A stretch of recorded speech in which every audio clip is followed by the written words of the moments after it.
Chrysler. Ha. April Fools. Did not see I saw a lot of April Fool's jokes, but only one fake graduation joke, which, I don't know, in this day and age of 2025, I almost feel like that's really not kosher. I remember last year that a lot of people made a big stink over fake graduation posts, but I still saw one, and I did not open the comments. I did hear that the Marvel Arrivals has a real twerk skin or gesture for Venom in their game, and that sounds hilarious because I know that people have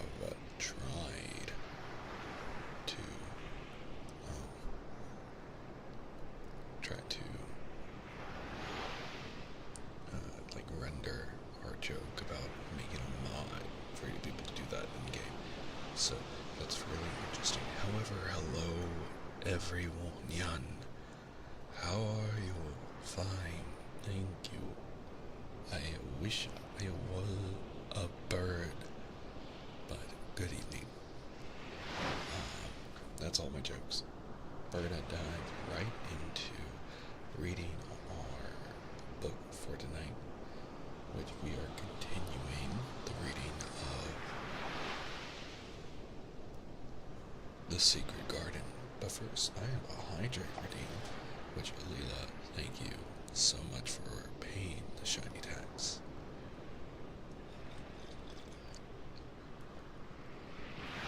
I can never decide if I want to be funny with my slurps or not.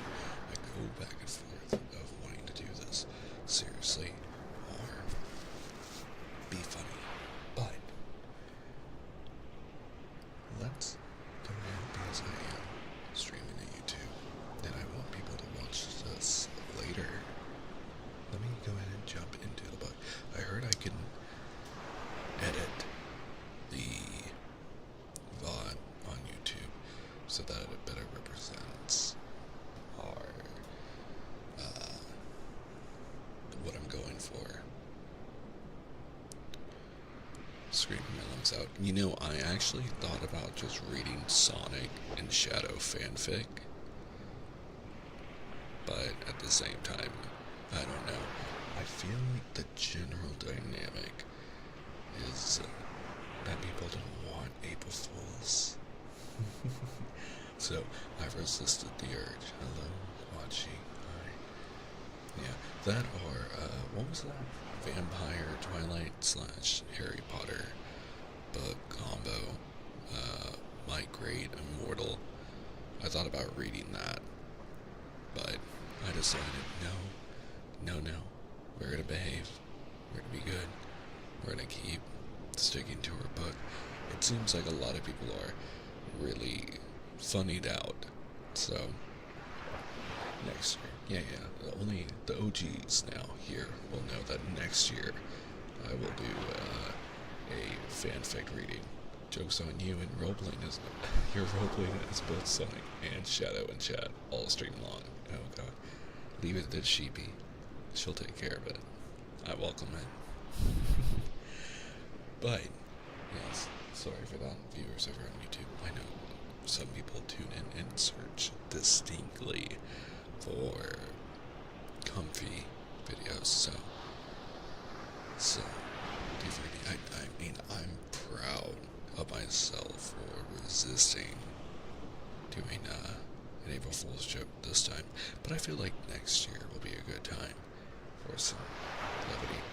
Also, we will have a hard stop tonight because it's very hot now where I live, so I can't do these sessions too long because I will sweat to death. It's already getting quite hot in my room, and I turned the fans down on my PC, which you can probably still hear a little, although I kind of make it seem like the wind and background noise with our beach audio, which it doesn't get old. I really like having it. You know, consistency is key. Exactly. There we go. I'm glad to have the confirmation. I really should go back and listen to the ASMR streams, but I'm so busy, you know. So busy. But, yeah, I do have the fans down quite a bit, so to make sure that it's comfortable and it blends in, you guys still get the full fidelity of my voice. So, with that being said, we're going to dive back into part 3 of our reading of The Secret Garden. We left off last time with Mary meeting Deacon, and for the first time feeling anxiety and worry over being caught and having something precious taken away from her, and really experiencing the first time true emotional dysregulation in making herself vulnerable to someone and inviting in Deacon to the secret garden, which, as a reminder, no one's allowed to know how to get in and how to find a key, but Mary was able to find it. So she had sent some money through her scullery maid, I believe that's what they're called. I can't remember. But she had sent money through her maid's brother to get some supplies, and then she had bothered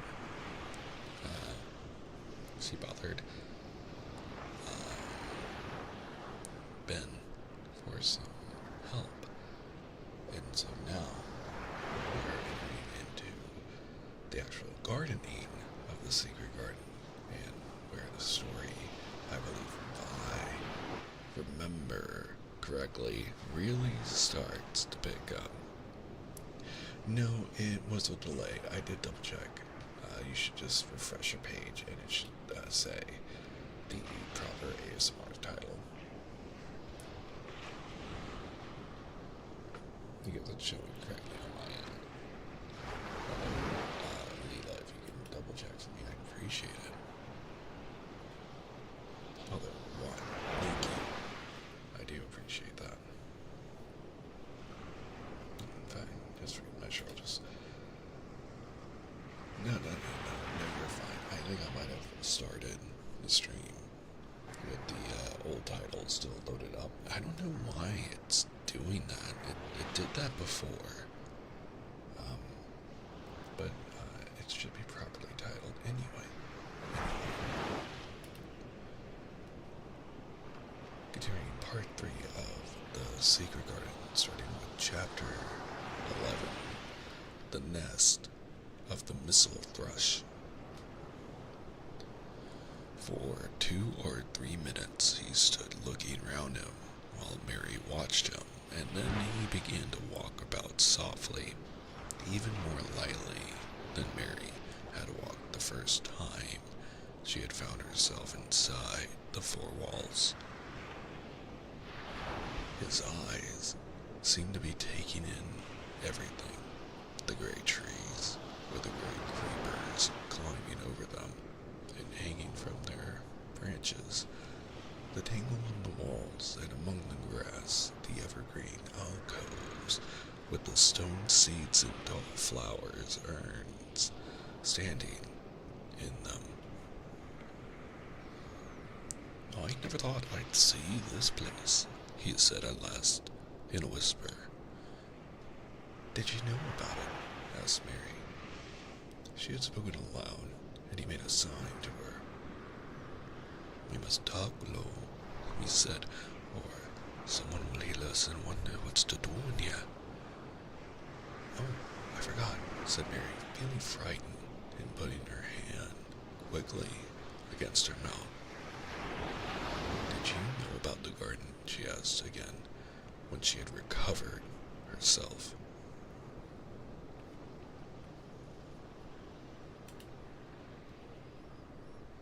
Deacon nodded. Martha told me there was no one. There was one, as no one ever went inside, he answered. I used to wonder what it was like. He stopped and looked round at the lovely gray thing about him, and his round eyes looked queerly happy. The nest owls will be here coming springtime, he said. It'd be the safest nesting place in England. No one never come near tangles of trees and roses to build in. When all the birds on the moor don't build here.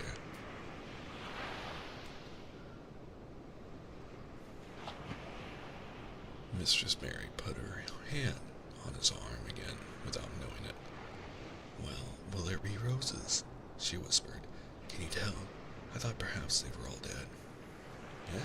No, not them. Not all of them, he answered. Look here. He stepped over to the nearest tree.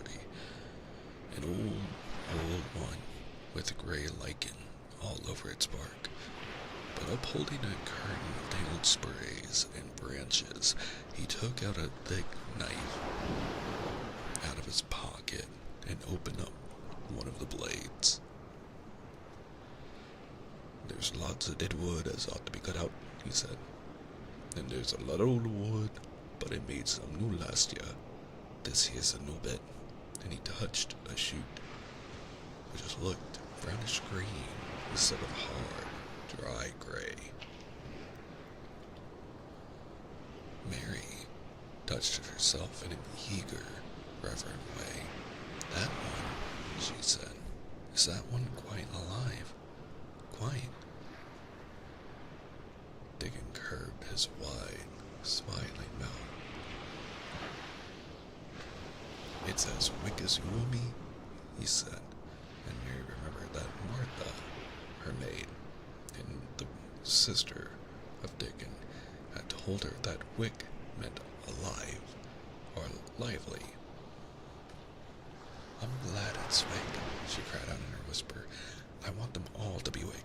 Let us go round the garden and count how many wick ones there are. She quite panted with eagerness, and Dickon was as eager as she was. They went from tree to tree, and from bush to bush. Dickon carried his knife in his hand, and showed her things which she thought wonderful. They've won wild, he said, but their strongest ones has fair thrived on it. The delicatest ones has died out, but the others has growed and spread till they's wonder. See her. And he pulled down a thick gray, dry-looking branch. A body might think this was dead wood, but I don't believe it is. Down to the root. I'll cut it low down and see. He knelt, and with his knife cut the lifeless-looking branch through, not far above the earth. Ah, he said exultantly, I told thee the soul. There's green in that wood yet. Look at it. Mary was down on her knees before he spoke, gazing with all her might. When it looks a bit greenish and oozy like that, it's wick, he explained. When the inside is dry and breaks easy, like this here piece I've cut off, it's done for. There's a big wood root here, as all this live wood sprung out of, and if the old wood's cut off, and it's dug around and took care of, there'll be... He stopped, and lifted his face to look up at the climbing and hanging sprays above him. There'll be a fountain of roses here this summer. They went from bush to bush, and from tree to tree. He was very strong and clever with his knife, and knew how to cut the dry and dead wood away, and could tell when an unpromising bough or twig had still green life in it. In the course of half an hour, Mary thought she could tell too, and when he cut through a lifeless-looking branch, she would cry out joyfully under her breath when she caught sight of at least shade of moist green. The spade and hoe and fork were very useful. He showed her how to use the fork while he dug about roots with the spade and stirred the earth and let the air in. They were working industriously round one of the biggest standard roses when he caught sight of something which made him utter an exclamation of surprise. "Why," he cried, pointing to the grass a few feet away, "who did that there?" It was one of Mary's own little clearings round the pale green points. "I did it," said Mary. "Why, I thought that I didn't know nothing about gardening," he exclaimed. "I don't," she answered, "but they were so little, and the grass was so thick and strong, and they looked as if they had no room to breathe, so I made a place for them. I don't even know what they are." Dickon went and knelt down by them, smiling his wide smile. "That was right," he said. "A gardener couldn't have told thee better. They'll grow now like Jack's beanstalk.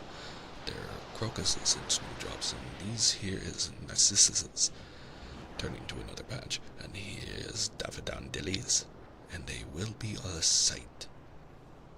He ran from one clearing to another. "That's done a lot of work for such a little wench," he said, looking over her. "I'm growing fatter," said Mary, "and I'm growing stronger. I used to be always tired. When I dig, I'm not tired at all. I like to smell the earth when it's turned up."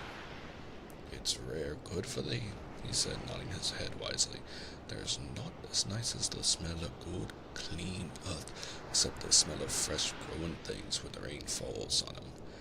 I get out on the moor many a day when it's raining, and I lie under a bush and listen to the soft swish or drops on the heather, and I just sniff and sniff. My nose and fair quivers like a rabbit's, Mother says. I do love the smell of rain. I believe they call it petrichor. "Do you never catch cold?" inquired Mary, gazing at him wonderingly. She had never seen such a funny boy, or such a nice one. "Not me," he said, grinning. "I never catch cold since I was born. I was brought up nice enough. I've chased about the moor in all weather, same as the rabbit does. Mother says I've sniffed up too much fresh air for 12 years to ever get it to sniffing with cold. I'm as tough as a white thorn knobstick." He was working all the time he was talking, and Mary was following him and helping him with her fork or the trowel. "There's a lot of work to do here," he said once, looking about quite exultantly. "Will you come again and help me to do it?" Mary begged. "I'm sure I can help too. I can dig and pull up weeds and do whatever you tell me. Oh, do come, Dickon." "I'll come every day if Dad wants me, rain or shine," he answered stoutly. "It's the best fun I ever had in my life, shut in here and waking up at the garden." "If you will come," said Mary, "if you will help me to make it alive, I don't know what I'll do," she added helplessly. "What could you do for a boy like that?"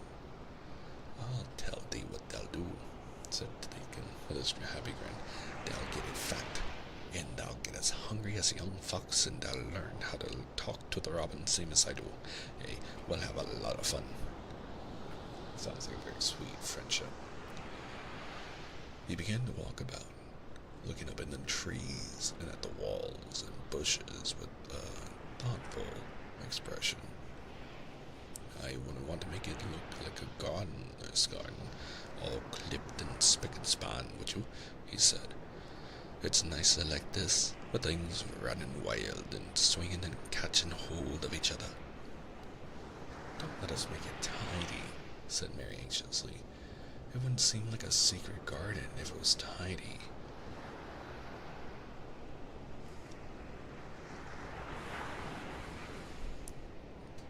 Dickon stood, rubbing his rusty red head with a rather puzzled look. It's a secret garden, sure enough, he said, but seems like someone besides Robin must have been in it since it was shut up 10 years ago. But the door was locked, and the key was buried, said Mary. No one could get in. That's true, he answered. It's a queer place. Seems to me as if there'd been a bit of pruning done here and there, later than 10 years ago. But how could it have been done? Said Mary. He was examining a branch of a standard rose, and he shook his head. Hey, how could it? He murmured. With the door locked and the key buried. Mistress Mary always felt that however many years she lived, she should never forget that first morning when her garden began to grow. Of course, it did seem to begin to grow for her that morning. When Dickon began to clear places to plant seeds, she remembered what Basil had sung at her when he wanted to tease her. Are there any flowers that look like bells? She inquired. Lilies of the valley does, he answered, digging away with the trowel. And there's canterbury bells and campanulas. Let us plant some, said Mary.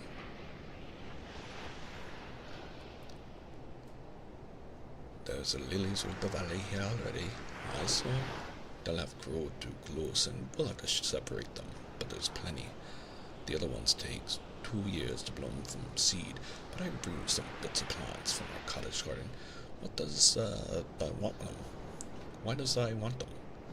Then Mary told him about Basil and his brothers and sisters in India, and of how she had hated them, and of their calling her Mistress Mary, quite contrary. They used to dance around and sing at me. They sang, Mistress Mary, quite contrary, how does your garden grow? With silver bells and cockle shells and marigolds all in a row. I just remembered it, and it made me wonder if there really were flowers like silver bells. She frowned a little and gave her trowel a rather spiteful dig into the earth. I wasn't as contrary as they were. But Dickon laughed. Yeah, he said, and as he crumbled the rich black soil, she saw he was sniffing up the scent of it. There doesn't seem to be no need for no one to be contrary when there's flowers and such like, and such lots of friendly, things running about making homes for themselves or building nests and singing and whistling, does that? Mary, kneeling by him, holding the seeds, looked at him and stopped frowning. Dickon, she said, you were as nice as Martha said you were. I like you, and you make the 5th person. I never thought I should like 5 people.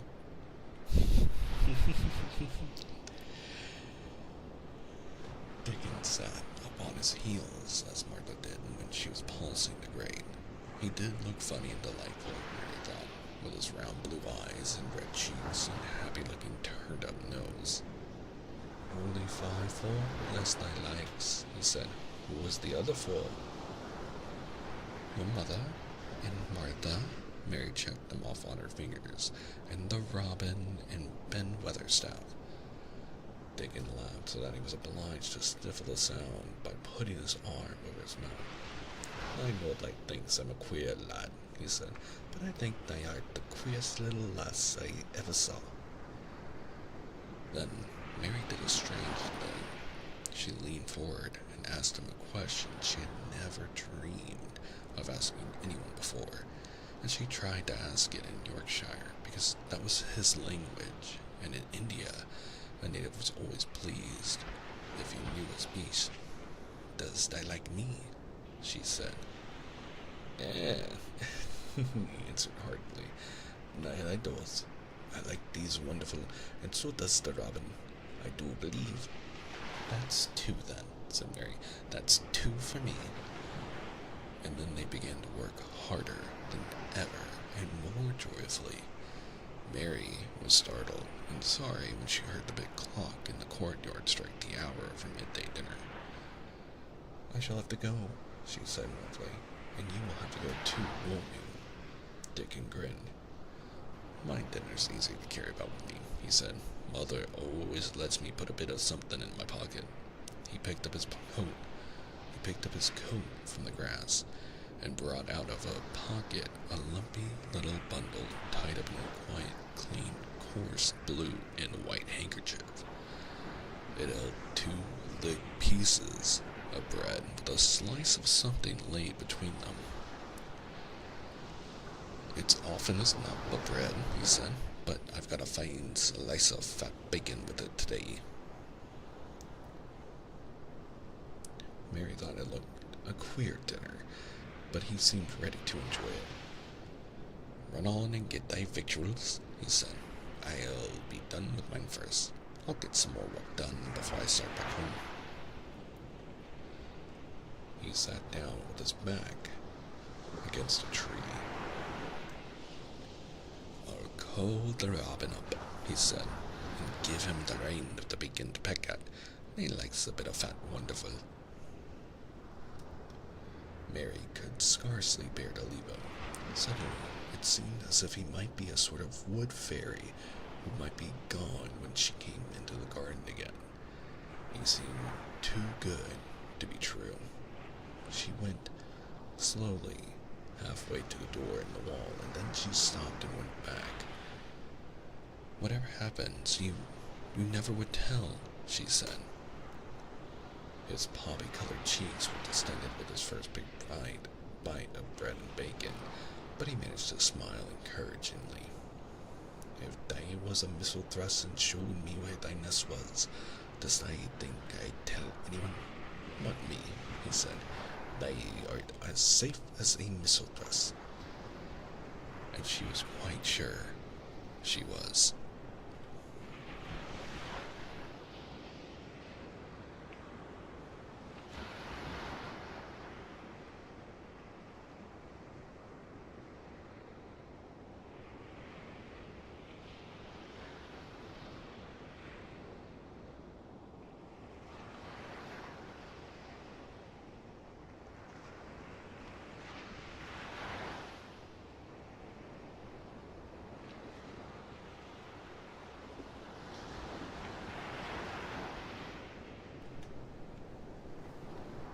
Chapter 12.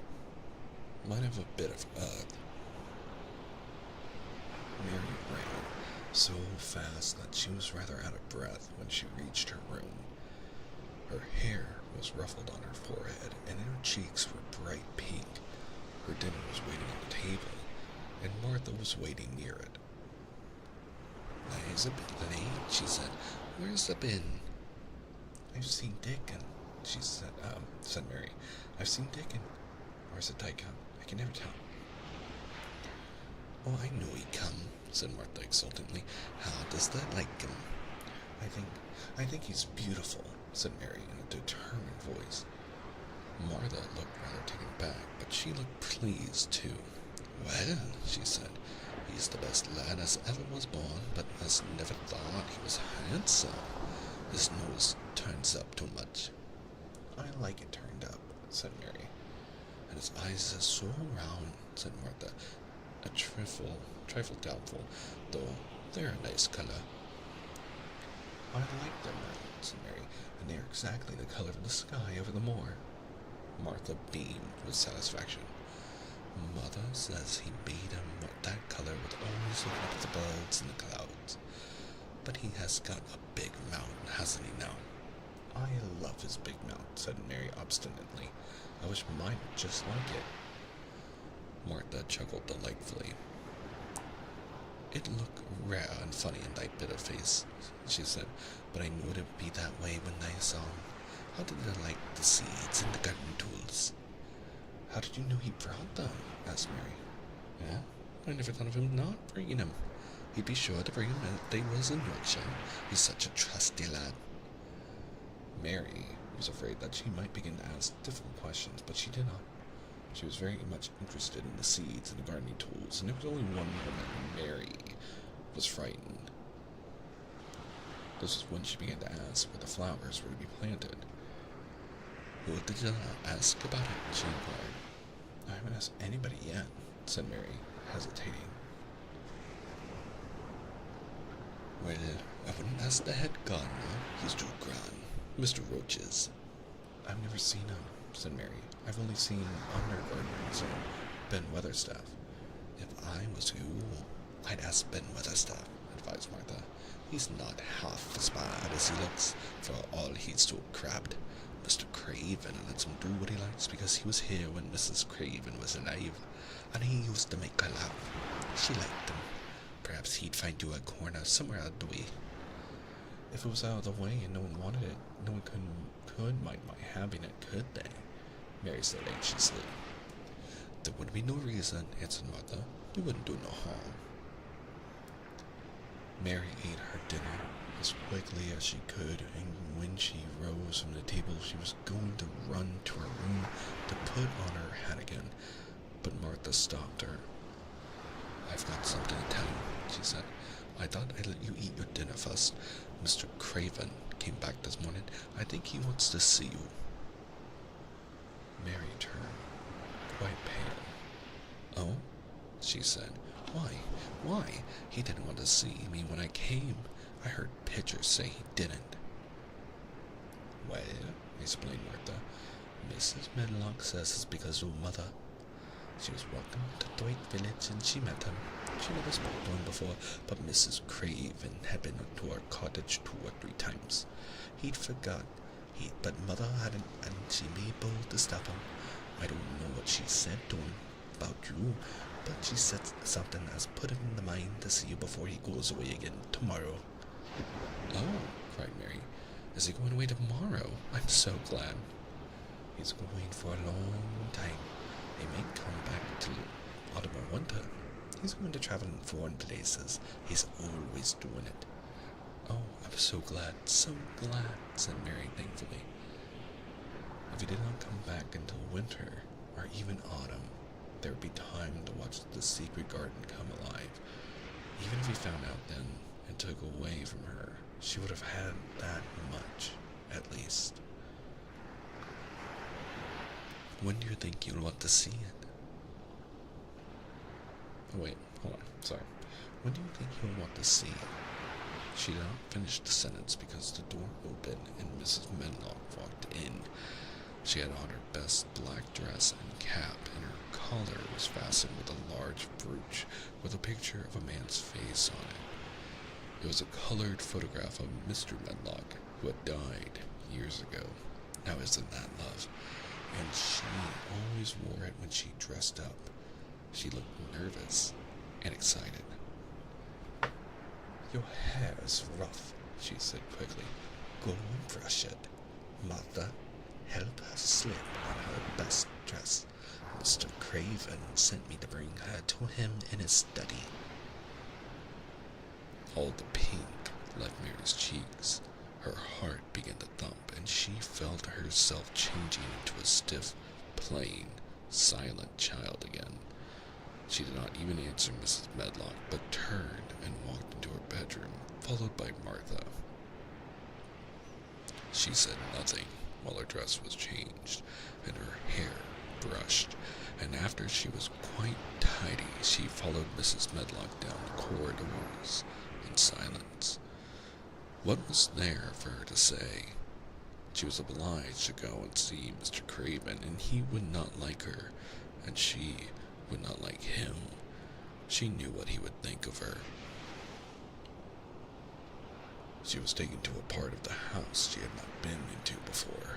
At last, Mrs. Medlock knocked at a door, and when someone said, "Come in," they entered the room together. A man was sitting in an armchair before the fire, and Mrs. Medlock spoke to him. "This is Mary, sir," she said. "You can go and leave her here. I will ring for you when I want you to take her away," said Mr. Craven. When she went out and closed the door, Mary could only stand waiting, a plain little thing. twisting her thin hands together. She could see that the man in the chair was not so much a hunchback as a man with high, rather crooked shoulders, and he had black hair streaked with white. He turned his head over his high shoulders and spoke to her. "Come here," he said. Mary went to him. He was not ugly. His face would have been handsome if it had not been so miserable. He looked as if the sight of her worried and fretted him, and as if he did not know what in the world to do with her. "Are you well?" he asked. "Yes," answered Mary. "Do they take good care of you?" "Yes." He rubbed his forehead fretfully as he looked her over. "You are very thin," he said. "I am getting fatter," Mary answered, in what she knew was her stiffest way. What an unhappy face he had. His black eyes seemed as if they scarcely saw her, as if they were seeing something else, and he could hardly keep his thoughts upon her. "I forgot you," he said. "How could I remember you? I intended to send you a governess or a nurse, or someone of that sort, but I forgot." "Please," began Mary. "Please," and then the lump in her throat choked her. "What do you want to say?" he inquired. I am too big for a nurse," said Mary, "and please don't make me have a governess yet." He rubbed his forehead again and stared at her. "That was what the Sorby woman said," he muttered, absent-mindedly. Then Mary gathered her scrap of courage. Is she Martha's mother?" she stammered. "Yes, I think so," he replied. "She knows about children," said Mary. "She's 12. She knows." He seemed to rouse himself. "What do you want to do?" "I want to play out of doors," Mary answered, hoping that her voice did not tremble. "I never liked it in India. It makes me hungry here, and I am getting fatter." He was watching her. "Mrs. Sorby said it would do you good. Perhaps it will," he said. "She thought you had better get stronger before you had a governess." "It makes me feel strong when I play and the wind comes over the moor," argued Mary. "Where do you play?" he asked next. "Everywhere," gasped Mary. "Martha's mother sent me a skipping rope. I skip and run, and I look about to see if things are beginning to stick about the earth. I don't do any harm." "Don't look so frightened," he said in a worried voice. "You cannot do any harm. A child like you may do what you like." Mary put her hand... I haven't decided on his accent yet, by the way. Mary put her hand up to her throat because she was afraid he might see the excited lump which felt jump into it. She came a step nearer to him. "May I?" she said tremulously. Her anxious little face seemed to worry him more than ever. "Don't look so frightened," he exclaimed. "Of course you may. I am your guardian. Though I am a poor one for any child, I cannot give you time, or attention. I am too ill and wretched and distracted. But I wish you to be happy and comfortable. I don't know anything about children, but Mrs. Medlock is to see that you have all you need. I sent for you today because Mrs. Sowerby said I ought to see you. Her daughter had talked about you. She thought you needed fresh air and freedom and running about." "She knows a lot about children," Mary said again, in spite of herself. "She ought to," said Mr. Craven. "I thought her rather bold to stop me on But she said Mrs. Craven had been kind to her. It seemed hard for him to speak his dead wife's name. She is a respectable woman. Now, I have seen you. I think she said sensible things. Play out of doors as much as you like. It's a big place, and you may go where you like, and amuse yourself as you like. Is there anything you want? As if a sudden thought had struck him. Do you want toys, books, dolls? Might I, quavered Mary, might I have a bit of earth? In her eagerness, she did not realize how queer the words would sound, and that they were not the ones she had meant to say. Mr. Craven looked quite startled. Earth, he repeated. What do you mean? To plant seeds in, to make things grow, to see them come alive, Mary faltered. He gazed at her a moment, and then passed his hand quickly over his eyes. Do you care about gardens so much? He said slowly. I didn't know about them in India, said Mary.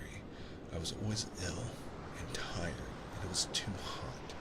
I sometimes made little beds in the sand and stuck flowers in them. But here, it is different.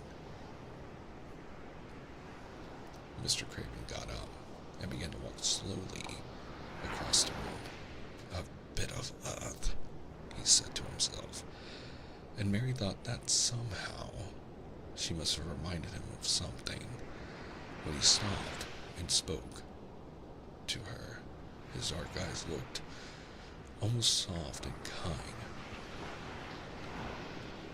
You can have as much earth as you want, he said.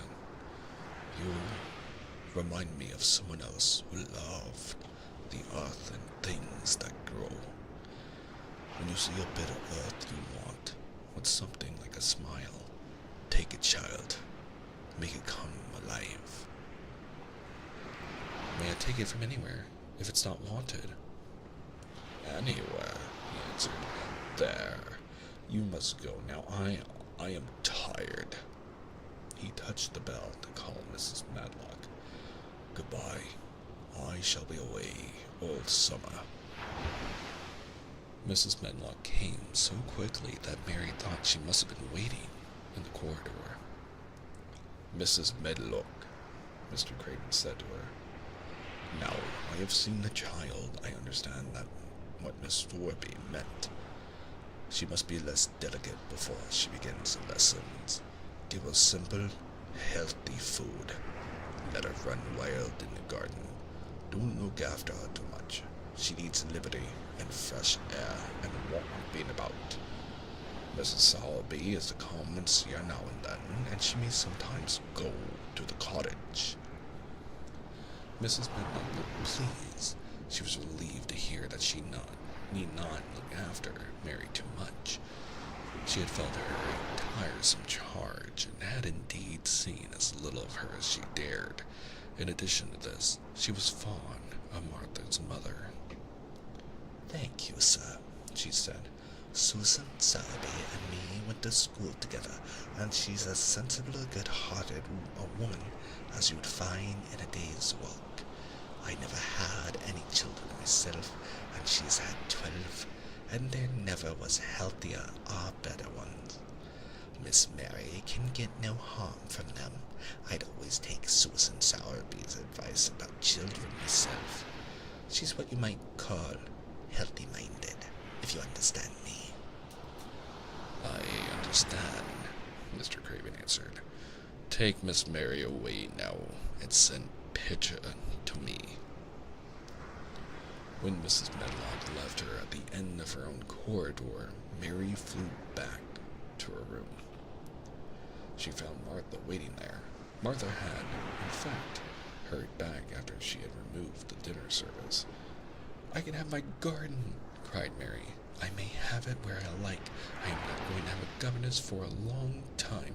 Your mother is coming to see me, and I may go to your cottage. He says a little girl like me could not do any harm, and I may do what I like anywhere.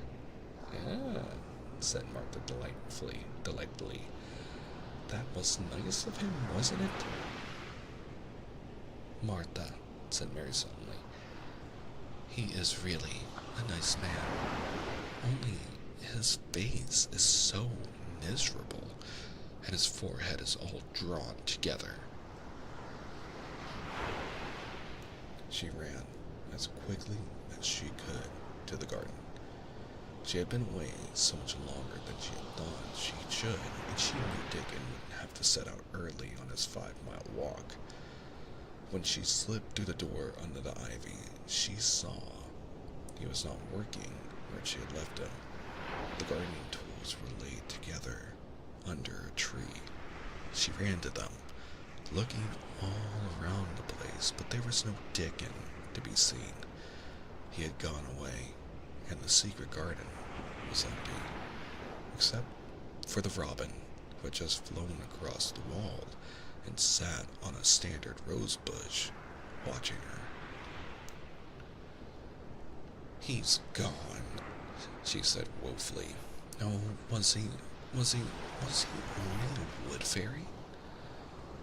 Something white fastened to the standard rose bush caught her eye. It was a piece of paper. In fact, it was a piece of the letter she had printed for Martha to send to Deacon. It was fastened on the bush with a long thorn, and in a minute she knew Dickon had left it there. There were some roughly printed letters on it, and a sort of picture. At first, she could not tell what it was. Then she saw it was meant for a nest with a bird sitting on it. Underneath were the printed letters and they said, I will come back.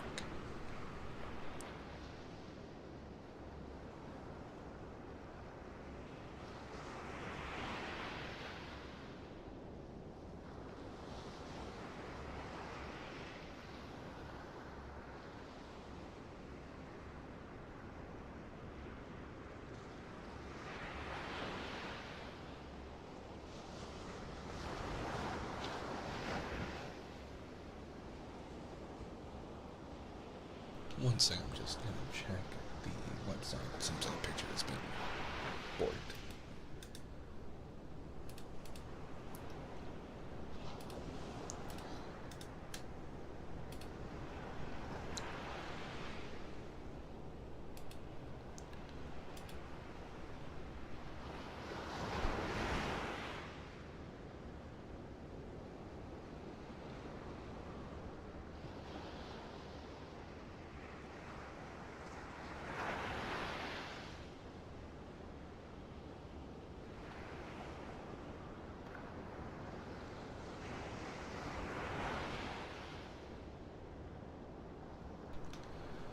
Chapter 13. I'm calling. Mary took the picture back to the house when she went to her supper and showed it to Martha. Said Martha with great pride. I never knew our Dickon was as clever as that. That there's a picture of a missile thrush on our nest, as large as life and twice as natural. Then Mary knew Dickon had meant the picture to be a message. It meant that she might be sure he would keep her secret. Her garden was her nest, and she was like a missile thrush, and how she did like that queer, common boy. She hoped he would come back the very next day, and she fell asleep looking forward to the morning. Also, I think you guys might just heard my knuckles pop. Amazing. But you never know what the weather will do in Yorkshire, particularly in the springtime. She was awakened in the night by the sound of rain, beating with heavy drops against her window. It was pouring down in torrents, and the wind was wuthering around the corners and in the chimneys of the huge old house.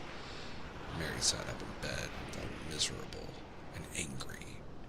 Thank you for the hydrate, Layla.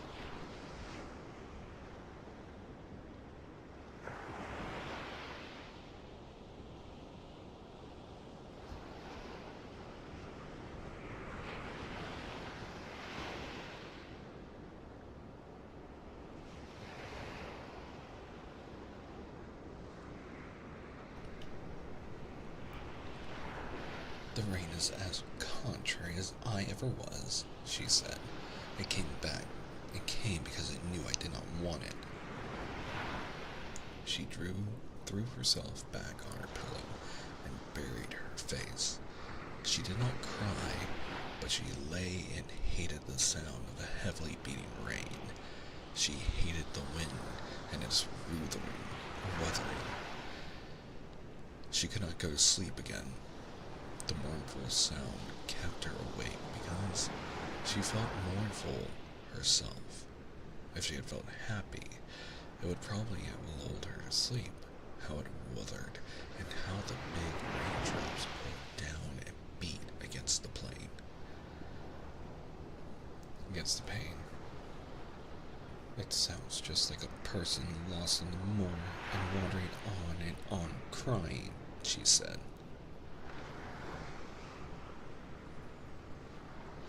She had been lying awake, turning from side to side for about an hour, when suddenly something made her sit up in bed and turn her head toward the door, listening. She listened and listened. It isn't the wind now, she said in a loud whisper. That isn't the wind. It is different. It is that crying I heard before. The door of her room was ajar, and the sound came down the corridor, a far-off faint sound of fretful crying. She listened for a few minutes, and each minute she became more and more sure. She felt as if she must find out what it was. It seemed even stranger than the secret garden and the buried key. Perhaps the fact that she was in a rebellious mood made her bold. She put her foot out of bed and stood on the floor. I'm gonna find out what it is, she said. Everybody's in bed, and I don't care about Mrs. Medlock. I don't care. There was a candle by her bedside, and she took it up and went softly out of the room. The corridor was very long and dark, but she was too excited to mind that. She thought she remembered the corner she must turn to find the short corridor with the door covered with tapestry, the one Mrs. Medlock had come through the day she lost herself. The sound had come up in that passage. So, she went on with her dim light, almost feeling her way, her heart beating so loud that she fancied she could hear it.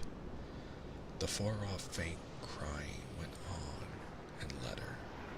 Sometimes it stopped for a moment or so, and then began again. Was this the right corner to turn? She stopped and thought. Yes, it was.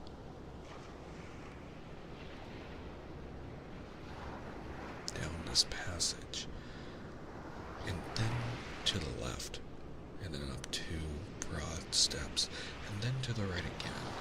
Yes, there was the tapestry door. She pushed it open very gently and closed it behind her. And she stood in the corridor and could hear the crying quite plainly, though it was not loud. It was on the other side of the wall at her left, and a few yards farther on there was a door. She could see a glimmer of light coming from beneath it. Someone was crying in that room, and it was quite a young someone. So, she walked to the door and pushed it open, and there she was, standing in the room. It was a big room with ancient, handsome furniture in it. There was a low fire glowing faintly on the hearth, and a nightlight burning by the side of a carved four-posted bed hung with brocade, and on the bed was lying a boy, crying fretfully. Mary wondered if she was in a real place, or if she had fallen asleep again and was dreaming without knowing it.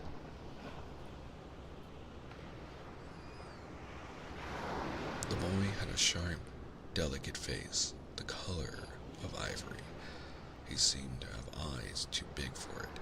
He had also a lot of hair, which tumbled over his forehead in heavy locks, and made his thin face seem smaller.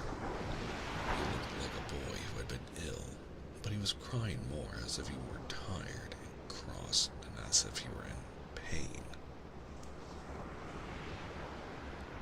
Mary stood near the door, with her candle in her hand, holding her breath. Then she crept. Rare image. Mary in the room with the strange child, with a quote, "Who are you? Are you a ghost?" Across the room, and as she drew nearer, the light attracted the boy's attention, and he turned his head on his pillow and stared at her, his gray eyes opening so wide that they seemed immense. "Who are you?" he said at last in a half-frightened whisper.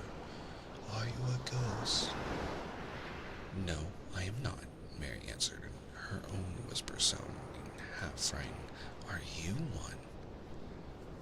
He stared, and stared, and stared. Mary could not help noticing what strange eyes he had. They were agate gray, and they looked too big for his face because they had black lashes all around them. "No," he replied after waiting a moment or so. "I am calling." "Who is calling?" she faltered. "I am calling Craven. Who are you?" "I am Mary Lennox. Mr. Craven is my uncle." "He is my father," said the boy. "Your father?" gasped Mary. "No one ever told me he had a boy. Why didn't they? "Come here," he said, still keeping his strange eyes fixed on her with an anxious expression. She came close to the bed, and he put out his hand and touched her. "You are real, aren't you?" he said. "I have such real dreams very often. You might be one of them." Mary had slipped on a warm wrapper before she left her room, and she put a piece of it between his fingers. "Rub that and see how thick and warm it is," she said. "I will pinch you a little if you like, to show you how real I am. For a minute, I thought you might be a dream too." "Where did you come from?" he asked. "From my own room. The wind withered so I couldn't go to sleep, and I heard someone crying, and I wanted to find out who it was." "What were you crying for?" "Because I couldn't go to sleep either, and my head ached. Tell me your name again." "Mary Lennox. Did no one ever tell you I had come to live here?" He was still fingering the fold of her wrapper, but he began to look a little more as if he believed in her reality. "No," he answered. "They didn't." "Why?" asked Mary. "Because I should have been afraid you would see me. I won't let people see me and talk me over." "Why?" Mary asked again, feeling more mystified every moment. "Because I'm like this always, ill and having to lie down. My father won't let people talk to me over either. The servants are not allowed to speak about me. If I live, I may be a hunchback, but I shan't live. My father hates to think I may be like him." "Oh, what a queer house this is," Mary said. "What a queer house. Everything is a kind of secret. Rooms are locked up, and gardens are locked up, and have you been locked up?" "No, I stay in this room because I don't want to be moved out of it. It tires me too much. Does your father come and see you? Mary ventured. Sometimes, generally when I am asleep. He doesn't want to see me. Why? Mary could not help asking again. A sort of angry shadow passed over the boy's face. My mother died when I was born, and it makes him wretched to look at me. He thinks I don't know, but I've heard people talking. He almost hates me. He hates the garden because she died, said Mary, half speaking to herself. What garden? The boy asked. Oh, just a garden she used to like, Mary stammered. Have you been here always? Nearly always. I sometimes have been taken to places at the seaside, but I won't stay because people stare at me. I used to wear an iron thing to keep my back straight, but a grand doctor came from London to see me and said it was stupid. He told me to take it off and keep me out in the fresh air. I hate fresh air, and I don't want to go out. I didn't when first I came here, said Mary. Why don't you keep looking at me like that? Because of the dreams are so real, he answered rather fretfully. Sometimes when I open my eyes, I don't believe I'm awake. We're both awake, said Mary.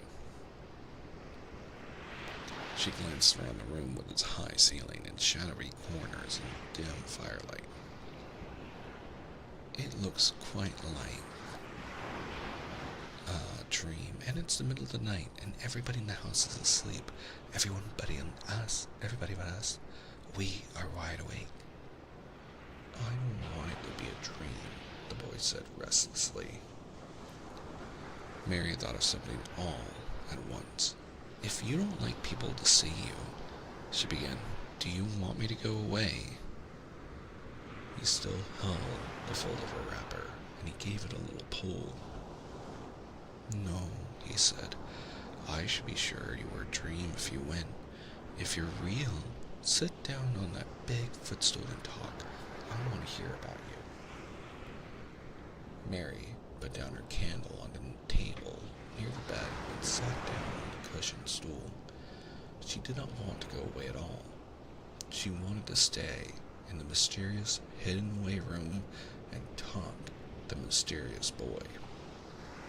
What do you want me to tell you? She said. He wanted to know how long she had been at Misselthwaite. He wanted to know which corridor her room was on. He wanted to know what she had been doing, if she disliked the moor as he disliked it, where she had lived before she came to Yorkshire. She answered all these questions and many more, and he lay back on his pillow and listened. He made her tell him a great deal about India and about her voyage across the ocean. She found out that because he had been an invalid, he had not learned things as other children had. One of his nurses had taught him to read when he was quite little, and he was always reading and looking at pictures in splendid books. Though his father rarely saw him when he was awake, he was given all sorts of wonderful things to amuse himself with. He never seemed to have been amused, however. He could have anything he asked for, and was never made to do anything he did not like to do. Everyone is obliged to do what pleases me, he said indifferently. It makes me ill to be angry. No one believes I shall live to grow up. He said it as if he was so accustomed to the idea that it had ceased to matter to him at all. He seemed to like the sound of Mary's voice. As she went on talking, he listened in a drowsy, interested way. Once or twice, she wondered if he were not gradually falling into a doze. But at last he asked a question which opened up a new subject. How old are you? He asked. I am 10, answered Mary. himself for a moment. And so are you. How do you know that? He demanded in a surprised voice. Because when you were born, the garden door was locked and the key was buried and has been locked for 10 years. Colin half sat up, turning toward her, leaning on his elbows. What garden door was locked? Who did it? Where was the key buried? He exclaimed as if he were suddenly very much interested. It was the garden Mr. Craven hates, said Mary nervously.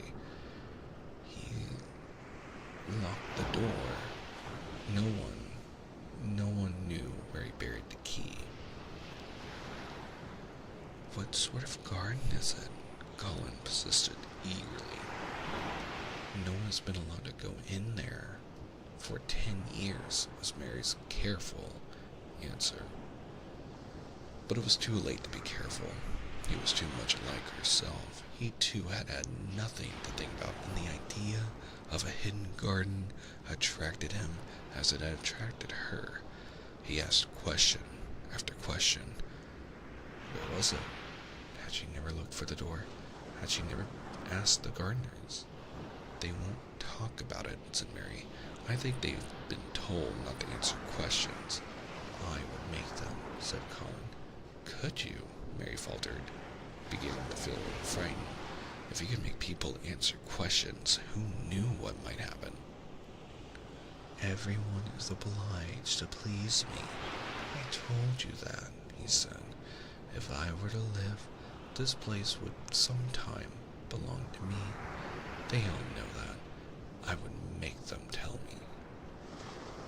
Mary had not known that she herself had been spoiled, but she could see quite plainly that this mysterious boy had been. He thought that the whole world belonged to him, how peculiar he was, and how coolly he spoke of not living. Do you think you won't live? She asked. Partly because she was curious, and partly in hope of making him forget the garden.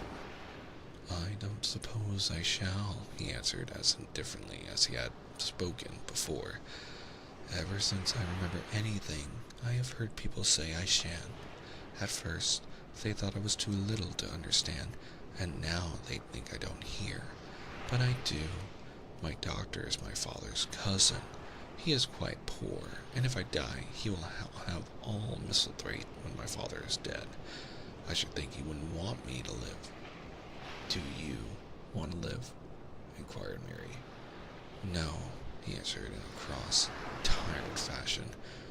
But I don't want to die. When I feel ill, I lie here and think about it till I cry and cry. I have heard you crying 3 times, Mary said, but I did not know who it was. Were you crying about that? She did so want him to forget the garden. I dare say, he answered. Let us talk about something else. Talk about that garden. Don't you want to see it? Yes, answered Mary, in a quite a low voice. I do, he went on persistently. I don't think I ever really wanted to see anything before, but I want to see that garden. I want the key dug up.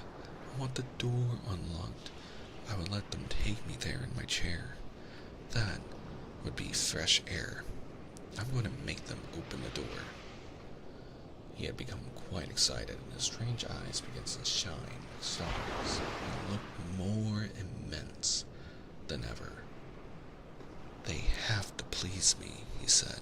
I will make them take me there, and I will let you go too. Mary's hands clutched each other. Everything would be spoiled. Everything. Dickon would never come back. She would never again feel like a missile thrush with a safe hidden nest. Oh, don't do that, she cried out. He stared as if he thought she had gone crazy. Why? He exclaimed. You said you wanted to see it. I do, she answered, almost with a sob in her throat. But if you make them open the door and take you in like that, it will never be a secret again. He leaned still farther forward. A secret, he said. What do you mean? Tell me. Mary's words almost tumbled over one another. You see, she panted, if no one knows but ourselves, if there was a door hidden somewhere in the ivy, if there was, and we could find it, and if we could slip through it, together, and shut it behind us, and no one knew anyone was inside, and we called it our garden, and pretended that we were missile thrushes, and it was our nest, and if we played there almost every day, and dug, and planted seeds, and made it all come alive. Is it dead? He interrupted her. It soon will be if no one cares for it, she went on. The bulbs will live, but the roses...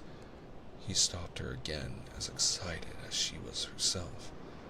What are bulbs? He put in quickly. They are daffodils, and lilies, and snowdrops. They are working in the earth now, pushing up pale green points because the spring is coming. Is spring coming? He said. What is it like? You don't see it in rooms if you're ill.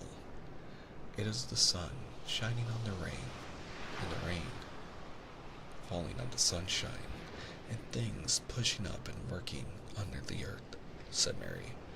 If the garden was a secret, and we could get into it, we could watch the things grow bigger every day, and see how many roses are alive. Don't you see? Oh, don't you see how much nicer it would be if it was a secret? He dropped back on his pillow and lay there with an odd expression on his face. I never had a secret, he said. Except that one about not living to grow up. They don't know I know that, so it is sort of a secret, but I like this kind better. If you won't make them take you to the garden, pleaded Mary, perhaps I feel almost sure I can find out how to get in sometime. And then, if the doctor wants you to go out in your chair, and if you can always do what you want to do, perhaps we might find some boy who would push you, and we can go alone, and would always be a secret garden. I should like that, he said very slowly, his eyes looking dreamy. I should like that. I should not mind fresh air in a secret garden. Mary began to recover her breath and feel safer because the idea of keeping a secret seemed to please him. She felt almost sure that if she kept on talking, it could make him see the garden in his mind as she had seen it. He would like it so much that he could not bear to think that everybody might tramp into it when they choose. I'll tell you what I think it would be like if we could go into it, she said. It has been shut up so long, things have grown into a tangle, perhaps. He lay quite still and listened while she went on, talking about the roses which might have clambered from tree to tree and hung down. I need a sip of water.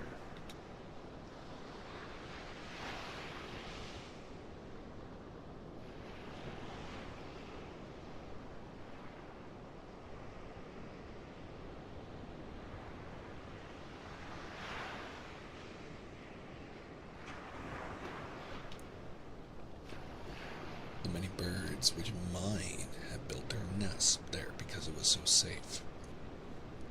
And then she told him about the robin and Ben Weatherstaff, and there was so much to tell him about the robin, and it was so easy. Ooh!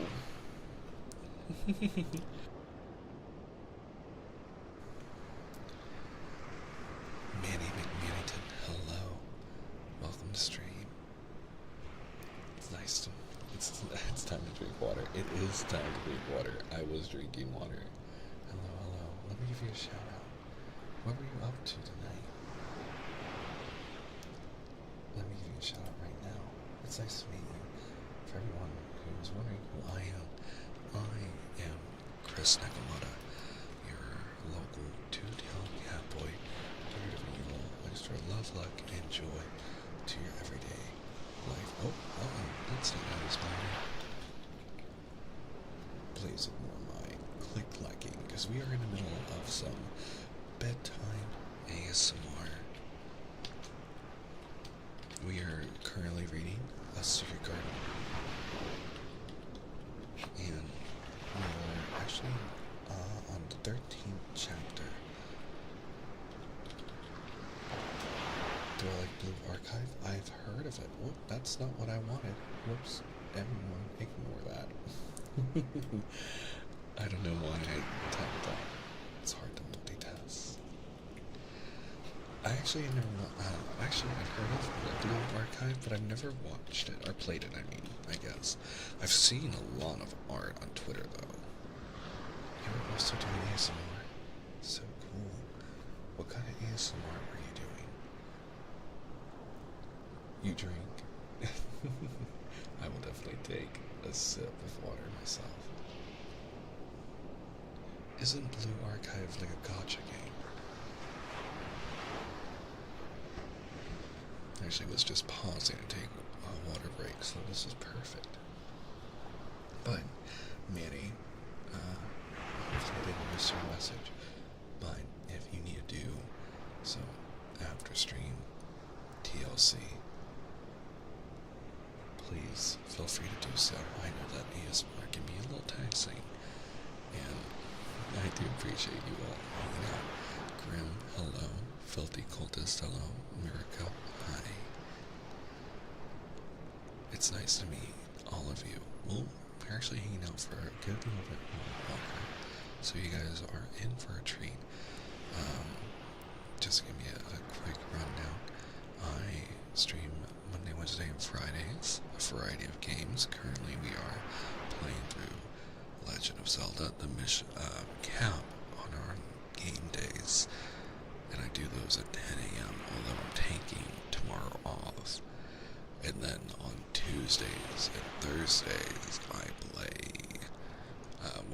I do bedtime story ASMR. We have read through Peter and Wendy, the original Peter Pan story. We read The Wizard of Oz, Alice in Wonderland, through Looking Glass. I almost jokingly did a April Fool's reading of Sonic fanfics, or I can't remember, My Great Immortal, I believe, the Twilight Harry Potter fanfic for jokes, but I decided instead that we should do this. Oh, my book's not even up for you all to read along. I've never heard of RPX Viewer. I'll have to look that up after stream. But everyone that's here, just so you all know, I don't do ear licking or anything like that. It's very cozy, and we do comfortable, soft, cozy ASMR, and just bedtime reading. There are trigger redeems if you want them, but you don't have to use them. I also stream on YouTube where our VODs are saved, so if you want a backlog of stories to catch up where we are, feel free to tune in there. I also record the nature sounds myself that you hear in the background. So I do actually go outside and touch grass, or in this case, sand, to get this beach audio for all of you. But it's nice to meet you all. If you were just riding in on the parade and are about to go into that pretty soft night, please do so. And Manny, I will make sure to take care of your community, and I really appreciate you hanging out and saying hi. I hope that you have a good night, and I'll have to check out your channel afterwards. But yes, we are currently on chapter 13 of The Secret Garden, which is a classic British literature book about a little girl named Mary whose family dies tragically in India, and she is shipped off to live with her uncle in Yorkshire in a manor called Pt.3. Right now she discovered a secret garden and is slowly but surely learning to come out of her isolated shell, and is actually making friends and learning how to value others and to be valued in return. soft warning to people that these books are a product of their time, and while I do read them verbatim, please understand that any old colloquialisms and references to cultures or different people or preserved to honor the book as it is, and the story as it is, to remember where it's from, but it doesn't necessarily reflect me. However, I only say that just because there's nothing too terrible in the book, but I always want to make sure that I count that we are reading an older story, and these stories are provided by the Library of Congress, where public domain stories are available. So, I hope you all enjoy your stay in the ASMR. We're going to continue reading for a couple more chapters. So, cozy in and relax. I'm glad you're here. Back to the story about Mary having a conversation with Colin. And thank you for the follow. Thank you, thank you. Give you a lemon? I think I can do that. I'll give you a link too. I don't ever give you a lemon in a second. But I don't mind.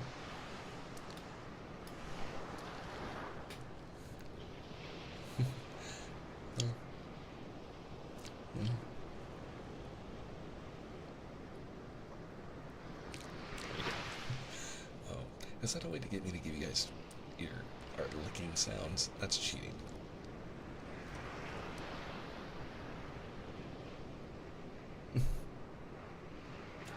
It's a little hard to do over my ASMR mic.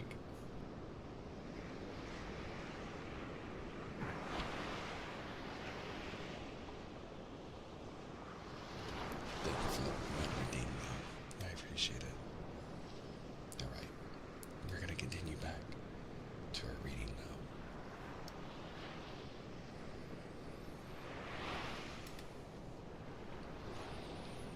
The many birds, which might have built their nests there because it was so safe, and then she told them about the robin and Ben Weatherstaff, and there was so much to tell about the robin, and it was so easy and safe to talk about it that she ceased to feel afraid.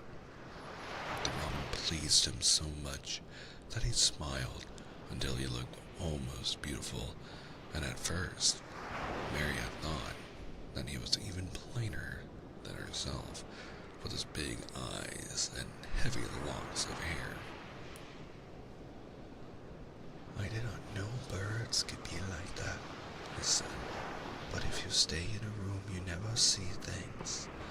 What a lot of things you know. I feel as if you had been inside that garden. She did not know what to say, so she did not say anything. He evidently did not expect an answer, and the next moment he gave her a surprise. I'm gonna let you look at something, he said. Do you see that rose-colored silk curtain hanging in the wall over the mantelpiece? Mary had not noticed it before, but she looked up and saw it. It was a curtain of soft silk hanging over what seemed to be some picture. Yes, she answered. There's a cord hanging from it, said Colin. Go and pull it.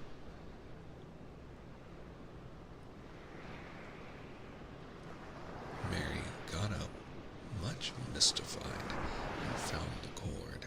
When she pulled it, the silk curtain ran back on rings, and when it ran back, it uncovered a picture. It was a picture of a girl with a laughing face.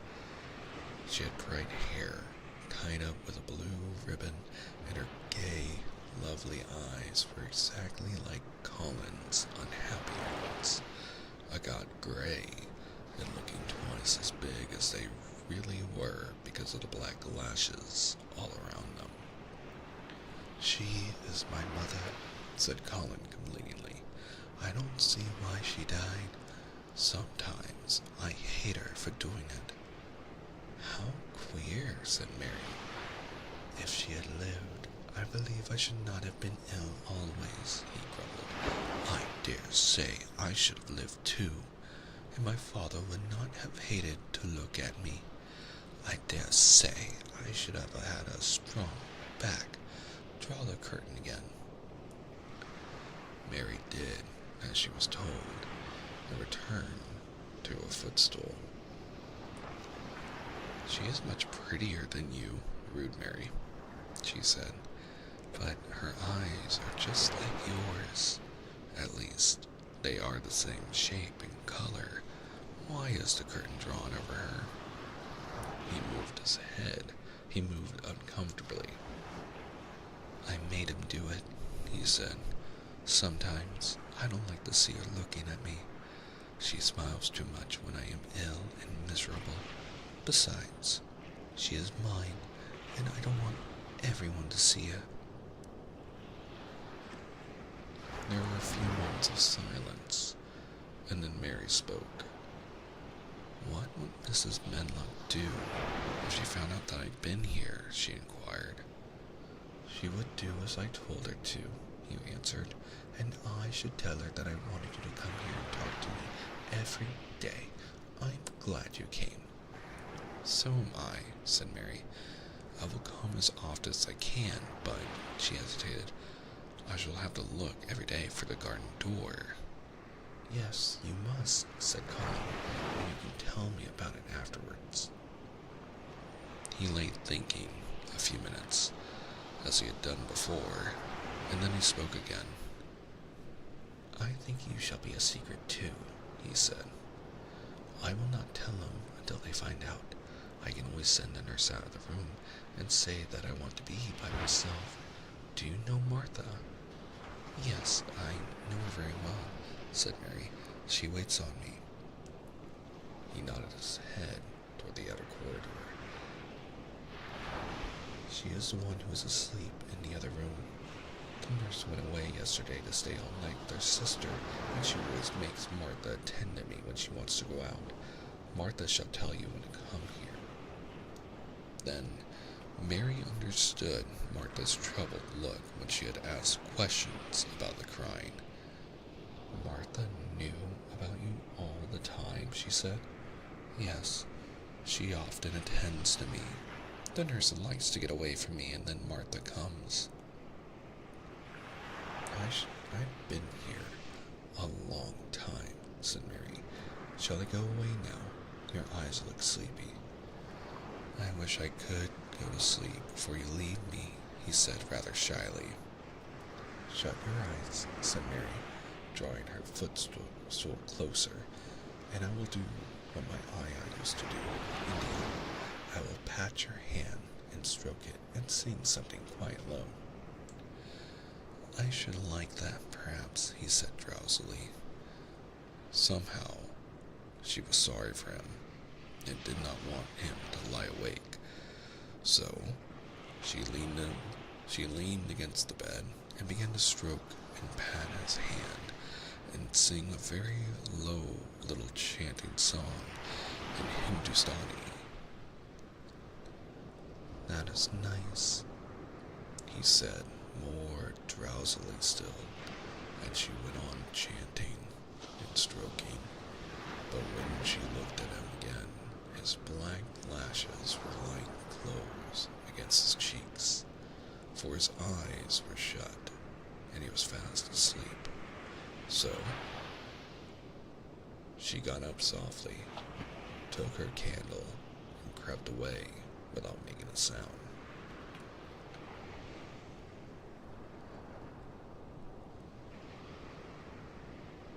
Chapter 14.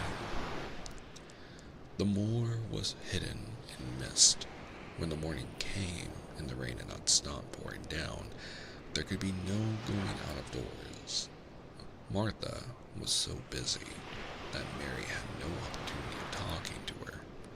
But in the afternoon, she asked her to come and sit with her in the nursery. She came bringing the stocking. She was always knitting when she was doing nothing else. "What's the matter with thee?" she asked as soon as she sat down. "That looks as if they'd something to say." "I have. I found out what the crying was," said Mary. Martha let her knitting drop on her knee and gazed at her with startled eyes. "Thy hasn't," she exclaimed. "Never." "I heard it in the night," Mary went on, "and I got up and I went to see where it came from. It was Colin. I found him." Martha's face became red with fright. "Miss Mary," she said, half crying. "Thou shouldn't have done it. Thou shouldn't. Don't get me in trouble. I never told thee nothing about him, but they'll get me in trouble. I shall lose my place, and what'll mother do?" "You won't lose your place," said Mary. "He was glad I came.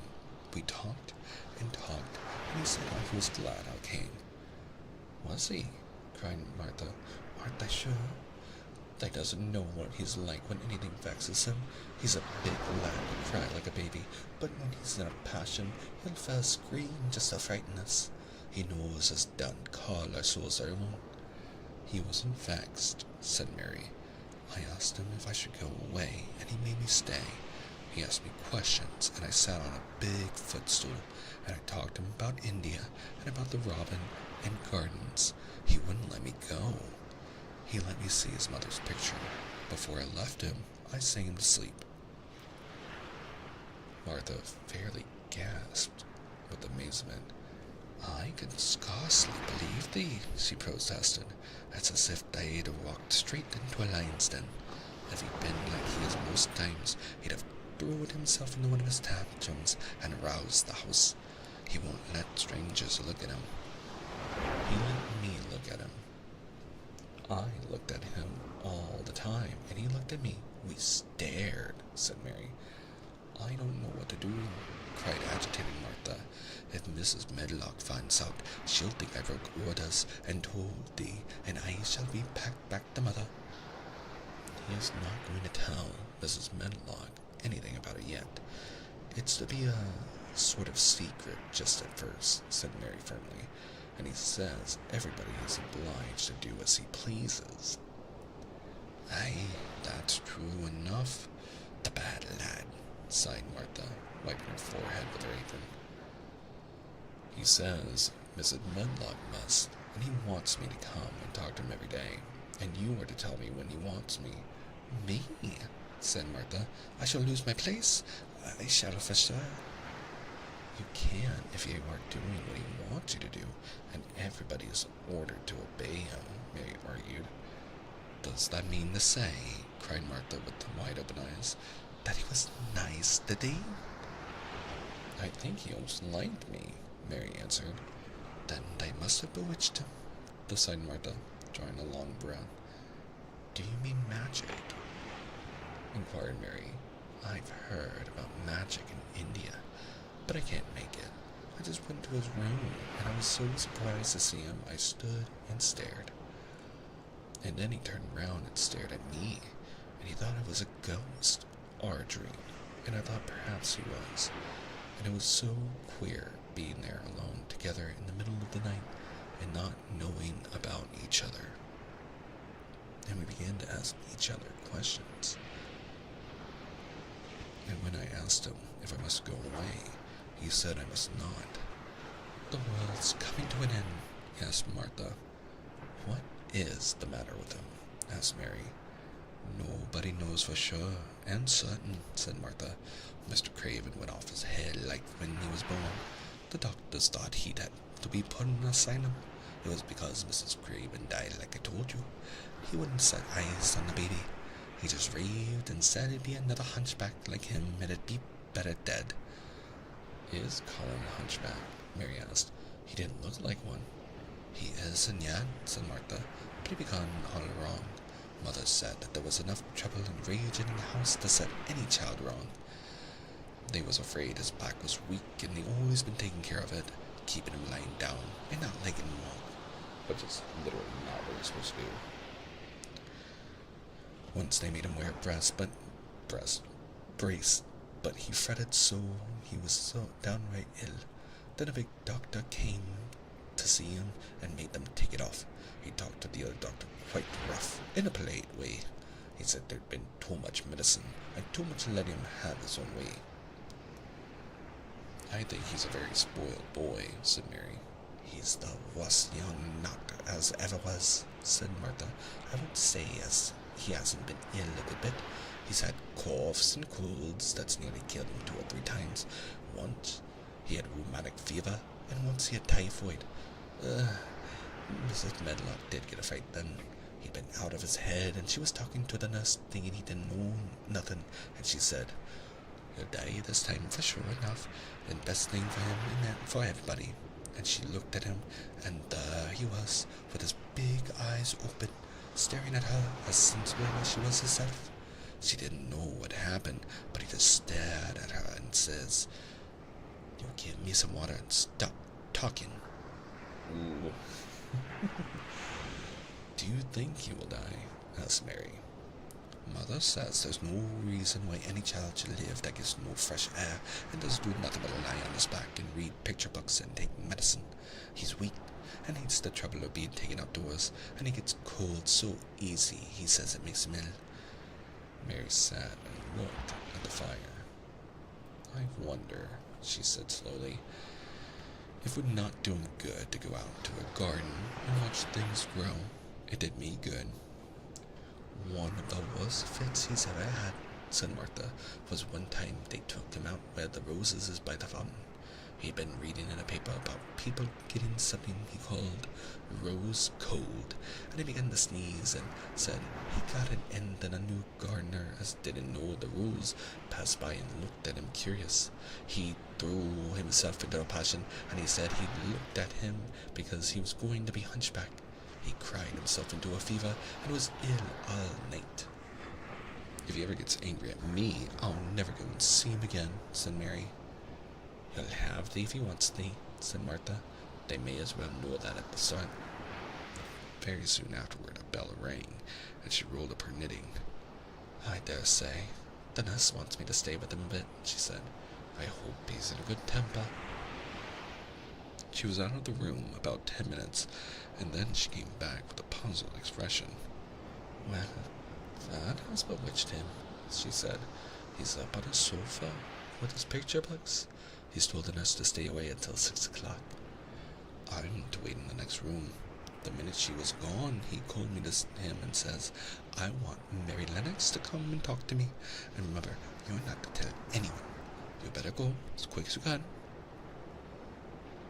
Mary was quite willing to go quickly. She did not want to see Colin as much as she wanted to see Deacon, but she wanted to see him very much. There was a bright fire on the hearth when she entered his room, and in the daylight she saw it was a very beautiful room indeed. There were rich colors in the rugs and hangings and pictures and books on the walls, which made it look glowing and comfortable, even in spite of the gray sky and falling rain. He was wrapped in a velvet dressing gown and sat against a big brocaded cushion. He had a red spot on each cheek. "Come in," he said. "I've been thinking about you all morning." "I've been thinking about you too," answered Mary. "You don't know how frightened Martha is. She says Mrs. Medlock will think she told me about you, and then she will be sent away." He frowned. "Go and tell her to come here," he said. "She is sitting in the next room." Mary went and brought her back. Poor Martha was shaking in her shoes. Colin was still frowning. Have you to do what I please, or have you not?" he demanded. "I have to do what you please, sir," Martha faltered, turning quite red. "Has Medlock to do what I please?" "Everybody has, sir," said Martha. "Well then, if I order you to bring Miss Mary to me, how can Medlock send you away if she finds out?" "Please don't let us, sir," pleaded Martha. "I'll send her away if she dares to say a word about such a thing," said Master Craven grandly. "She wouldn't like that, I can tell you." Yes, sir, bobbing a curtsy. I want to do my duty, sir. What I want is your duty, said Colin more grandly still. I'll take care of you. Now go away. When the door closed behind Martha, Colin found Mistress Mary gazing at him as if he had set her wandering. Why do you look at me like that? He asked. What are you thinking about? I am thinking 2 things. What are they? Sit down and tell me. This is the first one, said Mary, seating herself on the big stool. Once, in India, I saw a boy who was a Rajah. He had rubies and emeralds and diamonds stuck all over him. He spoke to his people just as you spoke to Martha. Everybody had to do everything he told them in a minute. I think they would have been killed if they had it. I shall make you tell me about Rajas presently, he said. But first, tell me what the second thing was. I was thinking, said Mary, how different you are from Deacon. Who is Deacon? He said. What a queer name. She might as well tell him, she thought. She could talk about Deacon without mentioning the secret garden. She had liked to hear Martha talk about him. Besides, she longed to talk about him.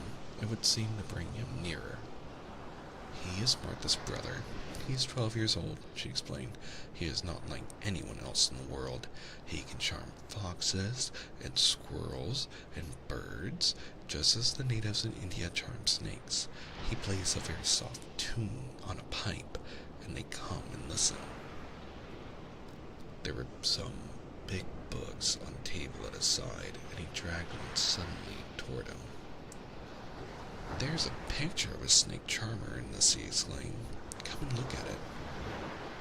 The book was a beautiful one with superb, colored illustrations, and he turned to one of them. Can he do that? He asked eagerly. He played on his pipe, and they listened, Mary explained. But he doesn't call it magic. He says it's because he lives on the moor so much he knows their ways. He says he feels sometimes as if he was a bird or a rabbit himself. He likes them so. I think he asks the robin questions. It seems that they talk to each other in soft chirps. Colin lay back on his cushion, and his eyes grew larger and larger, and the spots on his cheeks burned. Tell me some more about him, he said. He knows all about eggs and nests, Mary went on, and he knows where foxes and badgers and otters live. He keeps them secret so that other boys won't find their holes and frighten them. He knows about everything that grows or lives on the moor. Does he like the moor? Said Colin. How can he when it's such a great, bare, dreary place? It's the most beautiful place, protested Mary. Thousands of living things grow in it, and there are thousands of tiny little creatures, all busy building nests and making holes and burrows and chirping or singing or squeaking to each other. They are so busy and having such fun under the earth or in the trees or heather. It's their world. How do you know all that? Said Colin, turning on his elbow to look at her. I've never been there once, really, said Mary, suddenly remembering. I only drove over it in the dark. I thought it was hideous. Martha told me about it first, and then Deacon. When Deacon talks about it, you feel as if you saw things and heard them, as if you were standing in the heather with the sun shining and the gorse smelling like honey and all full of bees and butterflies. You never see anything if you're ill, said Colin restlessly. He looked like a person listening to a new sound in the distance and wondering what it was. You can't if you stay in a room, said Mary. I couldn't go on the moor, he said in a resentful tone. Mary was silent for a minute, and then she said something bold. You might, sometime. He moved, as if he were startled. Go on the moor? How could I? I'm going to die. How do you know? Said Mary unsympathetically. She didn't like the way he had talking about dying. She did not feel very sympathetic. She felt rather as if he almost boasted about it. Oh, I've heard it ever since I remember, he answered crossly. They are always whispering about it and thinking I don't notice. They wish I would, too. Mistress Mary felt quite contrary. She pinched her lips together. If they wished I would, she said, I wouldn't. Who wishes you would? The servants, and of course, Dr. Craven, because he would get Misselthwaite and be rich instead of poor. He daren't say so, but he always looks cheerful when I'm worse. When I had typhoid fever, his face got quite fat. I think my father wishes it too.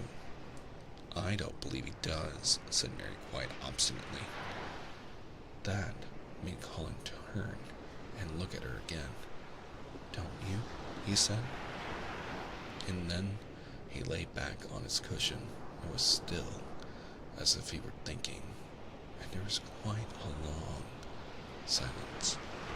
Perhaps they were both of them thinking strange things children do not usually think of. I like the Grand Doctor from London, because he made them take the iron thing off, said Mary at last. Did he say you were going to die? No. What did he say? He didn't whisper, Colin answered. Perhaps he knew I hated whispering. I heard him say one thing quite aloud. He said, the lad might live if he would make up his mind to it. Put him in the humor. It sounded as if he was in a temper. I'll tell you who would put you in the humor, perhaps, said Mary, reflecting. She felt as if she would like this thing to be settled one way or another. I believe Deacon would. He's always talking about living things. He never talks about dead things or things that are ill. He's always looking up in the sky to watch birds flying, or looking down at the earth to see something growing.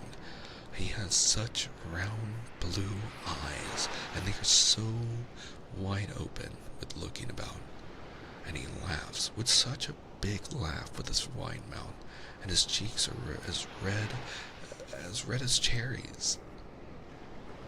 She pulled her stool near to the sofa, and her expression quite changed at the remembrance of the wide curving mouth and wide open eyes. See here, she said. Don't let us talk about... Oh. Is that the end of this portion? 1 second.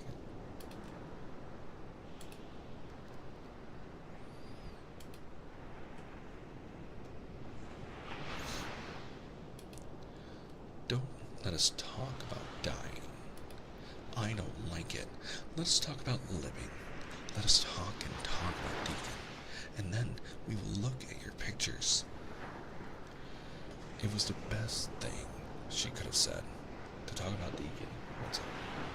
I don't know how many more chapters. Nope, we still have quite a few.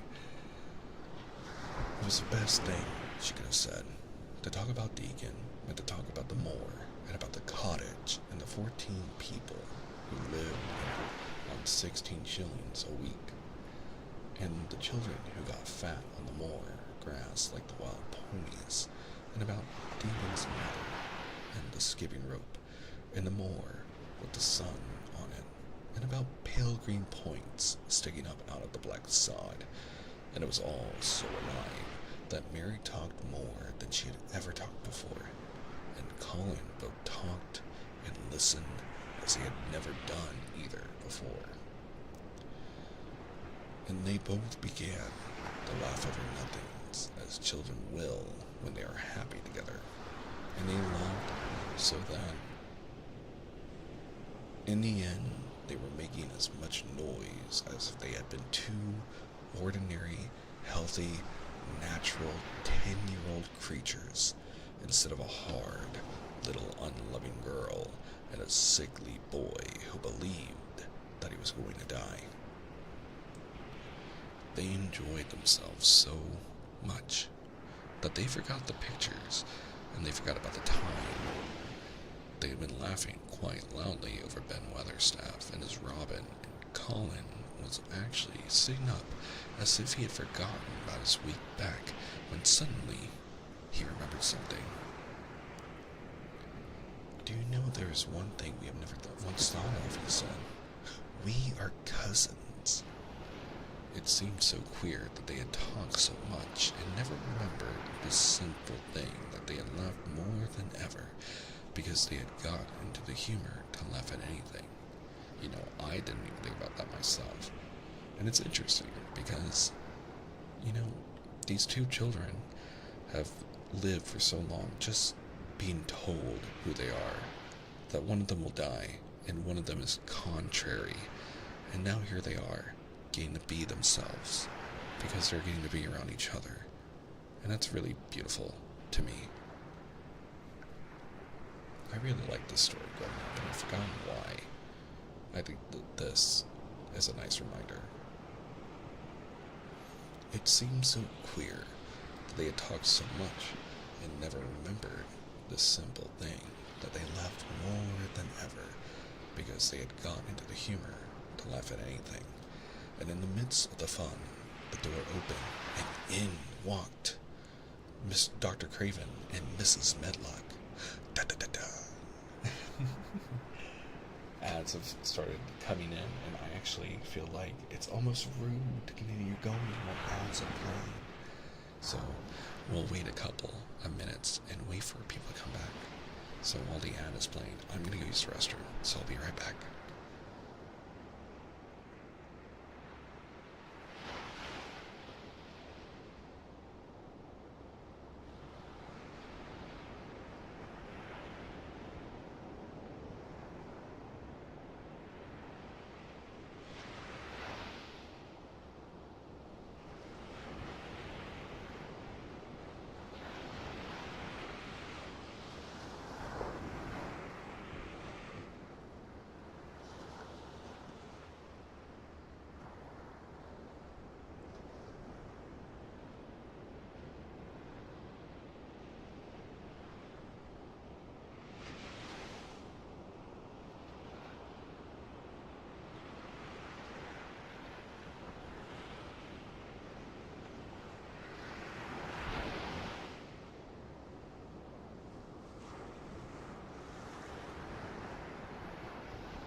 The story, and I saw the ads jumped in for our Twitch viewers, so I decided to wait, because I felt like that would be mean if we moved forward once we got to the good bit. Anyway, it seemed so queer that these two cousins, that they had talked so much and never remembered this little thing, that they laughed more than ever guess they had got into the humor to laugh at anything. And in the midst of the fun, the door opened, and in walked Dr. Craven and Mrs. Medlock. Dr. Craven started an actual alarm, and Mrs. Medlock almost fell back because he had accidentally bumped against her. Good Lord, exclaimed poor Mrs. Medlock, with her eyes almost starting out of her head. Good Lord. What does this? Said Dr. Craven, coming forward. What does it mean? And Mary was reminded of the boy Raja again. Colin answered as if neither the doctor's alarm nor Mrs. Medlock's terror were of the slightest consequence. He was as little disturbed or frightened as if an elderly cat and dog had walked into the room. This is my cousin, Mary Lennox, he said. I asked her to come and talk to me. I like her. She must come and talk to me whenever I send for her. Dr. Craven turned reproachfully to Mrs. Medlock. Oh, sir, she panted, I don't know how it happened. There's not a servant on the place that dared to talk. They all have their orders. Nobody told her anything, said Colin. She heard me crying and found me herself. I'm glad she came. Don't be silly, Medlock. Mary saw that Dr. Craven did not look pleased, but it was quite plain that he dared not oppose his patient. He sat down by Colin and felt his pulse. Something's telling me that Dr. Craven used the other uncle, who wants Colin died, and is saying that, like, oh, he's ill, and he's gonna have a bad back, and oh, he should be allowed outside, because that is actually gonna kill him. So rude, so evil, honestly. Anyway, sorry, not to think about what's gonna happen. I don't fully remember the story, but now reading it as a kid, I'm going like, why would he do that? This doctor seems evil.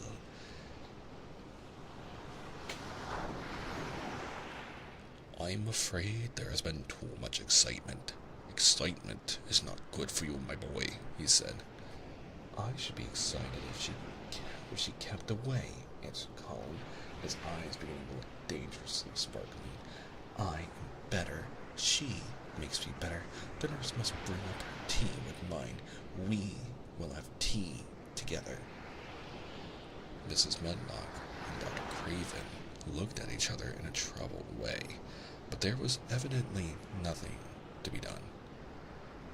He does look rather better, sir, ventured Mrs. Medlock, but, thinking the matter over, he looked better this morning before she came into the room. She came into the room last night. She stayed with me a long time. She sang a Hindustani song to me, and it made me go to sleep, said Colin. I was better when I wakened up. I wanted my breakfast. I want my tea now. Tell Nurse Medlock. I like Colin.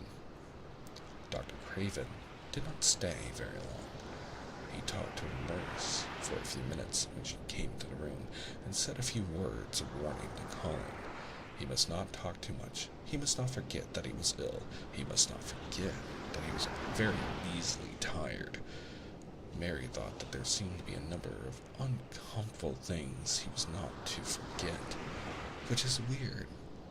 How could you forget these uncomfortable things? Ooh, don't like this guy. Anyway, what a great book. Colin looked fretful and kept his strange black-lashed eyes fixed on Dr. Craven's face. I want to forget it, he said at last. She makes me forget it.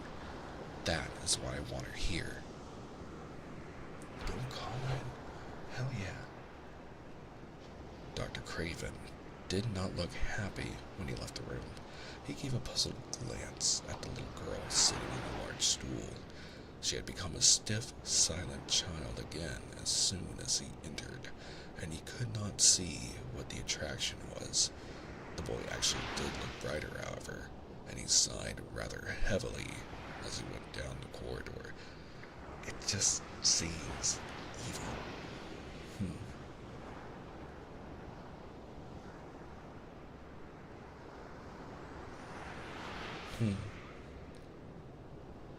But of course he wouldn't look happy since he wants that house and it's very obvious. At first I was just hoping like maybe it's just like imagination, but no. Evil. Evil. Anyway.